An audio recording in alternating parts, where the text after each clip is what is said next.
నాకు ఒకే ఒక కొడుకు గాదే సాయి కృష్ణ అండి. గత 9వ తారీఖున పోయిన నెల 9వ తారీఖున కృష్ణలంక స్టేషన్ నుంచి ఇద్దరు కానిస్టేబుల్ మా ఇంటికి వచ్చారు.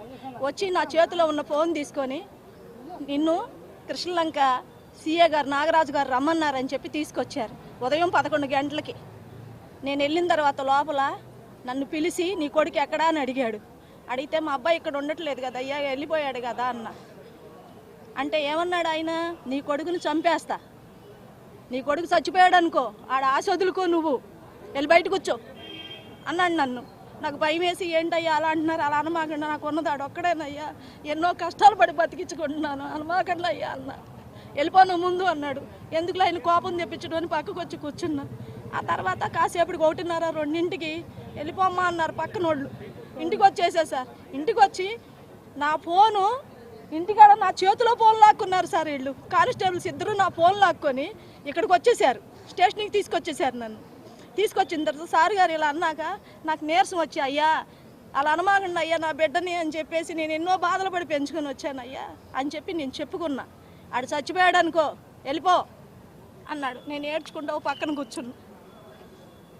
తర్వాత 15 రోజుల తర్వాత ఫోన్ ఇవ్వండి అయ్యా, నా పిల్లోడు ఎక్కడ ఉన్నాడో నేను ఫోన్ చేసుకుంటాను, నాకు ఫోన్ ఇవ్వండి అయ్యా అన్న. ఫోన్ ఇవ్వండి అయ్యా అంటే నా ఫోన్ ఇవ్వాల. 15 రోజులు తిప్పించుకున్నారు. తిప్పించుకున్న తర్వాత ఇటయ్యా నేను వెళ్ళి ఇవ్వండి అయ్యా ఫోన్ అంటే అవన్నీ అందులో అన్ని నా కొడుకు ఫోటోలు తీసేసి అన్నీ తీసేసి ఒట్టి ఫోన్ ఇచ్చి పంపించారు. ఏంటి నువ్వు నీ కొడుకు చచ్చిపోయాడని చెప్పానుగా, ఎందుకు వస్తున్నావు నువ్వు అన్నాడు. అయ్యా నాకు భయం వేసి నేను ఉన్న చోట్ల అన్నీ ఎత్తుక్కున్నా, నాకు ఎక్కడ దొరకలా, నాకు ఎక్కడ కనపడ. ఆఖరికి నిన్న గవర్నమెంట్ హాస్పిటల్ కూడా వెళ్ళి మాసులో కూడా చూసుకున్నాను. నాకు దయచేసి నేను ఏం చేయండి, నాకు చెప్పి చేశాడు చంపేస్తున్నానని చెప్పి. నా బిడ్డ నాకు లేడయ్యా, నా బిడ్డను నాకు తెచ్చిపెట్టండి అయ్యా, అందరికీ దాంట్లో నాకు ఓపిక కూడా లేదు, నేను తిండి తిరుగుడు తిరిగాను అయ్యా, నాకు ఎక్కడున్నాడు అయ్యా నా బిడ్డ, నా బిడ్డను చెప్పేశాడు అయ్యా. పేదవాళ్ళు అంటే ఇంత తేలిగయ్యా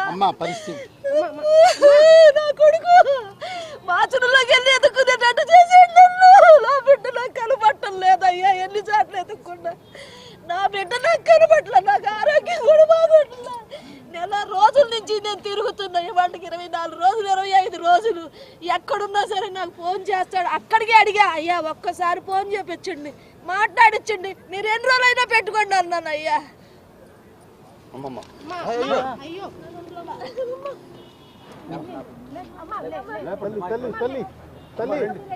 ముందు ఏసీలో తీసుకెళ్ళి బార్ లోపల ఏసీలోకి తీసుకెళ్ళండి. మెడికల్ రూమ్ ఉందంట.